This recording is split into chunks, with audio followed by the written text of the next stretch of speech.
12 जून को अंग्रेजों की चार दीवारी पर विद्रोहियों ने पहला हमला बोला।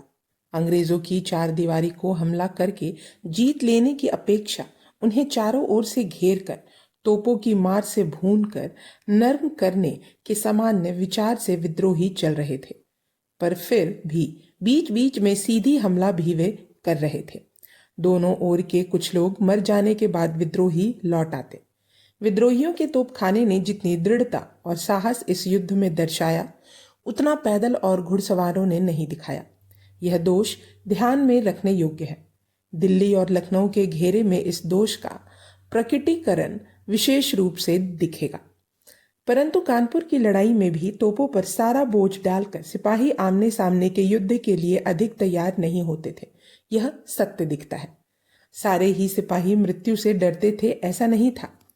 18 जून को अवध के सिपाहियों ने अंग्रेजों की चार दीवारी पर जो हमला बोला, वह साहस और शूरता के कृत्य इतिहास का गौरव ही थे। उस दिन सिपाहियों ने तोप के गोले भी पीछे छोड़कर शत्रु की छावनी पर सीधा हमला किया। उस चार दीवारी पर वे चढ़ गए। अंग्रेजों की एक तोप दबाकर उल्टी घुमाई और कुछ देर के लिए ऐसा रंग दिखा कि वह संयुक्त धर्म का निशान और वह भगवा झंडा अब किसी तरह भी लौटकर नहीं आता। परंतु ऐसा शूर सिपाहियों की सहायता करना तो दूर, उल्टे कारण ना होते हुए भी एकदम भागम भाग मचाकर सब ओर गड़बड़ी फैलाने का कुछ सिपाहियों ने मानो ठेका ही ले रखा था। उनके इस अवसान घात के कारण दूसरों को भी वापस आना पड़ता था। अवध के शूर सिपाहियों की तरह उदात्त हृदय, शीश और बाहु दूसरों की राह न देखकर स्वयं जो हो सके वह देश सेवा करते वीर मुक्ति प्राप्त करते रहे। एक दिन हमला विफल हुआ तो भी एक सिपाही मरने का स्वांग धरे मैदान में वैसे ही पड़ा रहा। अंग्रेजी सेना में शूरता के लिए ख्यात और लड़ाई में अनेक बार टूट पड़ने वाला कैप्टन जैक्सन निर्भयता से दौड़ता जा रहा था। तभी उस पर उस मरे हुए सिपाही ने हमला बोल उस कैप्टन की गर्दन पर गोली मारकर उसे गिरा दिया। अब जून की 23 तारीख आ गई थी। 100 वर्ष पूर्व इसी जून की 23 तारीख को अंग्रेजों ने पलासी के मैदान पर अपने साम्राज्य की नींव खोदी थी। जून की 23 तारीख को ही हिंदुस्तान पर अंग्रेजी तलवार का पहला वार पड़ा था। अपनी स्वतंत्रता का मंगलसूत्र टूट जाने के कारण 23 जून को ही हिंद माता पलासी के मैदान पर फूट फूट कर रोने लगी। उस 1857 की 23 जून के अमंगल दिन लगा अपमान का घाव हिंदुस्तान के हृदय को इतना जला रहा था कि 100 वर्ष हो गए तब भी वह अशुभ दिन और उसकी वह अमंगल स्मृति हिंद भू हृदय में ताजा है। पर दास्ता का वह 23 जून को हुआ भयानक घाव 100 वर्ष गुजर गए तब भी भरा नहीं है। उसे भरने के लिए आवश्यक मलहम अभी मिला नहीं है। क्षम प्रधान और क्षमाशील हिंदू भूमि का यह कैसा द्वेष, यह कैसा वैर! 100 वर्ष बीत गए तब भी पलासी मिलता रहता है। यह गुरु परंपरा आज 100 वर्ष से चलते हुए आज सन 1857 के 23 जून का उदय हुआ है। इस दिन 13 प्रतिशोध पूरे किए जाएंगे, ऐसा आश्वासन हिंद भूमि को भविष्य वक्ताओं ने दिया है।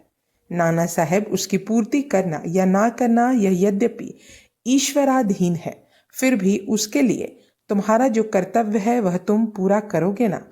और यह कर्तव्य पूरा करने का शुभ अवसर ना गंवाने के लिए ही इस दिन नाना की सेना में बड़ा हल्ला गुल्ला मचा हुआ था। आज तक जैसा कभी नहीं किया ऐसा जोरदार हमला करने का निश्चय कर यद्यपि लश्कर का हर व्यक्ति नहीं, फिर भी सारे के सारे भाग सज्जित हो गए थे। तोपखाना, घुड़सवार और पैदल सारे लश्कर उस ऐतिहासिक दिन के स्मरण से स्फूर्तिमान होकर रणांगण में उतर पड़े। उनमें से जो बहुत बहादुर थे उन्होंने एक तरफ जाकर गंगा का पानी हाथ में लेकर या कुरान पर हाथ रखकर प्रतिज्ञा ली कि आज या तो स्वतंत्रता प्राप्त करनी है या मारते मारते मर जाना है। घुड़सवारों ने ऐसी दौड़ लगाई कि शत्रु की गोलाबारी की परवाह ना करते वे चार दीवारी तक जाकर भिड़ गए। पैदल सेना ने कपास के बड़े बड़े गट्ठों को धकेलते धकेलते उसके सहारे से चार दीवारी पर गोलियों की बौछार चालू की। विद्रोहियों की सेना से आसपास के गांव वाले भी आकर मिल गए थे। अंग्रेजों ने भी चार दीवारी से गोलियों और तोप गोलों की बौछार चालू रखी थी। विद्रोहियों की सेना को रोकना यद्यपि उन्हें असंभव हुआ, फिर भी उन्होंने उन्हें चार दीवारी पर चढ़ने नहीं दिया। लड़ाई का जोश भी जल्दी ही ठंडा पड़ गया और पलासी के दिन का आधा बदला लेकर विद्रोही स्वयं ही लौट आया। परंतु कानपुर का यह अंतिम आक्रमण बिल्कुल ही व्यर्थ नहीं गया। उस दिन के हमले से अंग्रेजों की सारी आशाएं विनष्ट हो गईं। उनका सारा धीरज भी टूट गया और इसके आगे नाना के हाथ से बच पाना असंभव है, ऐसा उनको स्पष्ट दिखाई दिया। 23 जून नहीं, 25 जून को अंग्रेजों ने संधि के लिए झंडा लगा दिया। यह झंडा देखते ही श्रीमंत ने युद्ध रोकने का आदेश दिया और जेल बंद अंग्रेजों में से एक महिला के साथ जनरल व्हीलर को यह चिट्ठी भेजी। क्वीन विक्टोरिया की प्रजा को, डल हौजी की राजनीति से जिनका किसी भी तरह का संबंध नहीं हो और जो शस्त्र नीचे रखकर शरण आने को तैयार होंगे, उन्हें इलाहाबाद सुरक्षित पहुंचाया जाएगा। यह चिट्ठी अजीमुल्ला खान के हस्ताक्षरों और नाना के आदेश से लिखी हुई है। यह चिट्ठी आते ही जनरल व्हीलर ने उस पर विचार करने के सारे अधिकार कैप्टन मूर एवं वॉहिंगटन को दिए और उन दोनों अधिकारियों ने नाना के सामने आत्मसमर्पण करने का निश्चय पक्का किया। दूसरे दिन 23 जून को नाना की ओर से ज्वाला प्रसाद और अजीमुल्ला खान, अंग्रेजों की ओर से मूर, विंटिंग और रोचे मिले। अंग्रेज अपनी सारी तोपें, खजाना, गोला बारूद और सशस्त्र नाना को सौंप दें और नाना उन्हें खाने पीने की सामग्री देकर इलाहाबाद पहुंचा दे, यह तय हुआ। ये शर्तें एक कागज पर लिखी गई और श्रीमंत नाना के हस्ताक्षर लेने अजीमुल्ला खान आदि लौट आए। इस भेंट में आरंभिक भाषण अंग्रेजी में होने के बाद शेष भाषण हिंदुस्तानी में हुए। दोपहर के समय अंग्रेज उसी रात निकले। यह प्रातः निकले, इस संबंध में थोड़ी बातचीत होकर यह तय हुआ कि उसे रात सारा कब्जा नाना के हाथ में दिया जाए और अंग्रेज दूसरे दिन भोर में निकलने की तैयारी करें। इस तरह दोनों पक्षों के मध्य निश्चित संधि पत्र को लेकर मिस्टर टॉड नाना के महल का अंग्रेजी वाचक श्रीमंत के पास आया। उसे नाना ने बहुत आदर से बैठाया और कुशल क्षेम से पूछताछ की। उसी रात अंग्रेजों ने अपने शस्त्र नीचे रखे, तोपें नाना को सौंप दी गई और ब्रिगेडियर ज्वाला प्रसाद ने अपने 2 अनुचरों के साथ उस चार दीवारी में अपना शिविर बनाया। उस रात कानपुर के मजिस्ट्रेट होला सिंह और तात्या टोपे ने मल्लाहों को पैसा देकर लगभग 40 नौकाएं तैयार की। उनका निरीक्षण करने हाथी पर बैठकर आए अधिकारियों ने शिकायत की, इसीलिए 100 मजदूर तुरंत लगाकर नौकाओं पर आच्छादन और बैठने के लिए बांस के फर्श बनाए गए। अनाज और अन्य आवश्यक सामग्री भी उस पर चढ़ा दी गई। परंतु इधर जब अंग्रेजों की जाने की तैयारी चल रही थी, तब उधर कानपुर में कौन कौन आने लगा है, यह देखने के अतिरिक्त उस जावक पक्ष के साथ ही आवक पक्ष का भी ब्यौरा ना दिया जाए तो हिसाब बराबर ध्यान में नहीं आएगा। श्रीमंत नाना साहिब ने स्वतंत्रता का ध्वज कानपुर में लगा दिया। यह समाचार चारों ओर फैल जाने के बाद से सारे धर्मवीर और देशवीर बाढ़ की तरह वहां आने जाने लगे। गांव गांव से युवा स्वयंसेवक उधर आ रहे थे।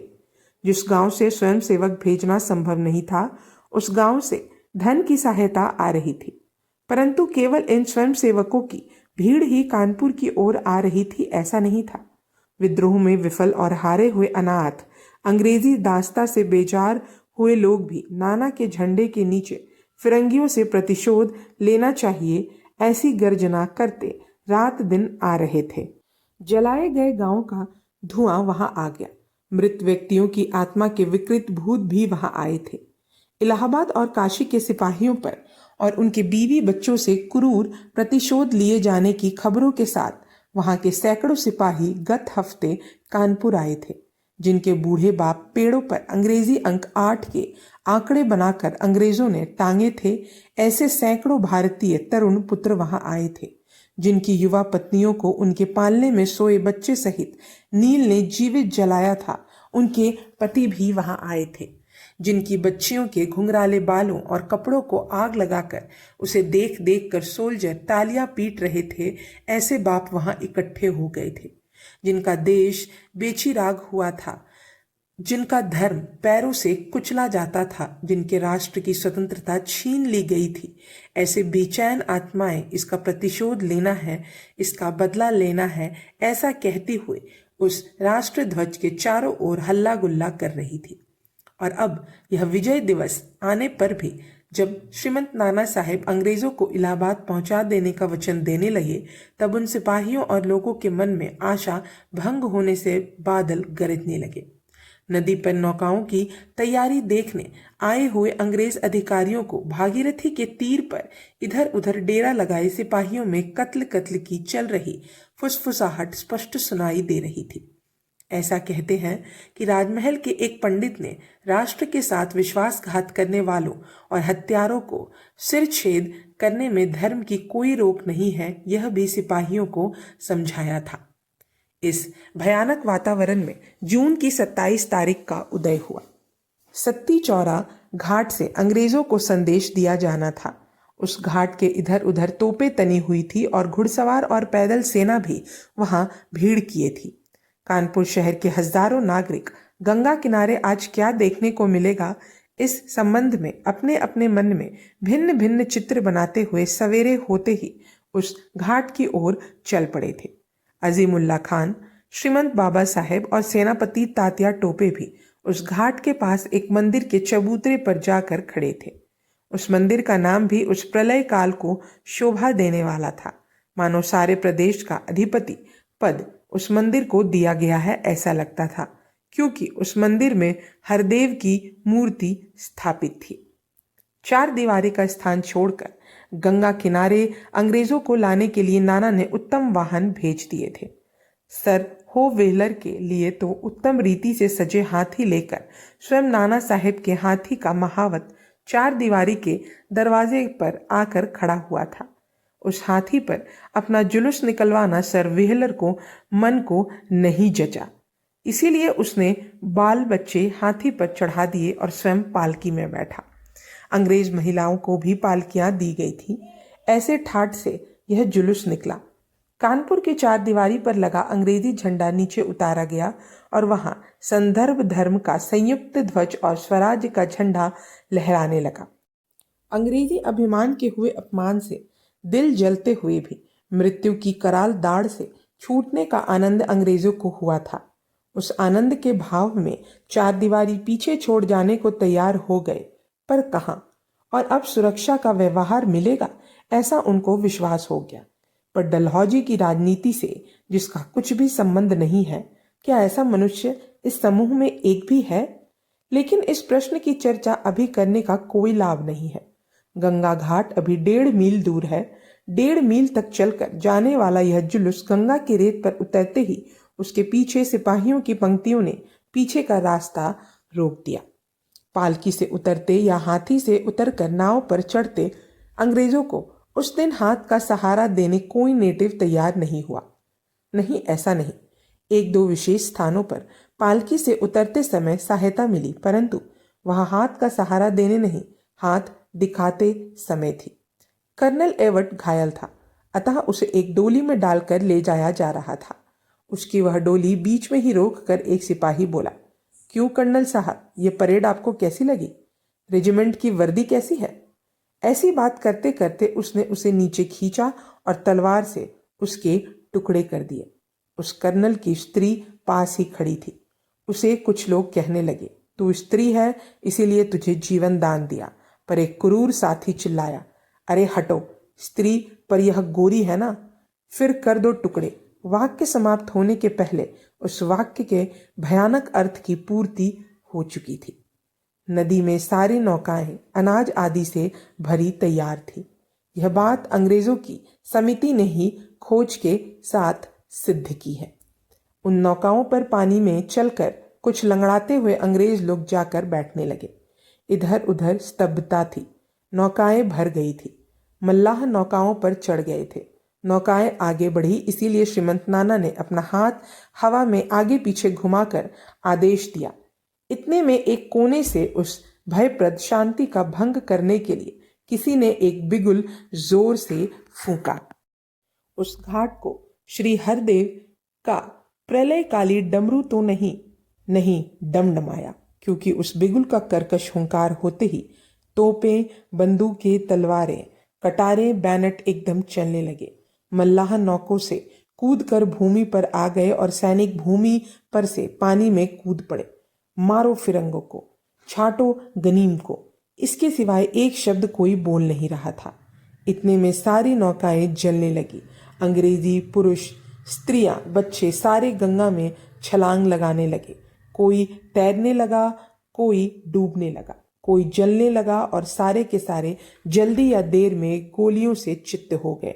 मांस के लोथड़े, कटे सिर, टूटे बाल, छिन्ने हुए हाथ, टूटे पैर, रक्त की बाढ़, सारा गंगा जल लाल लाल हो गया। पानी में से कोई अंग्रेज सिर उठाता कि उसे गोली लग जाती। पानी में सिर छिपाए तो घुटकर मर जाता। ऐसा हरदेव को कोप हुआ। पलासी का ऐसा वार्षिकोत्सव मनाया गया।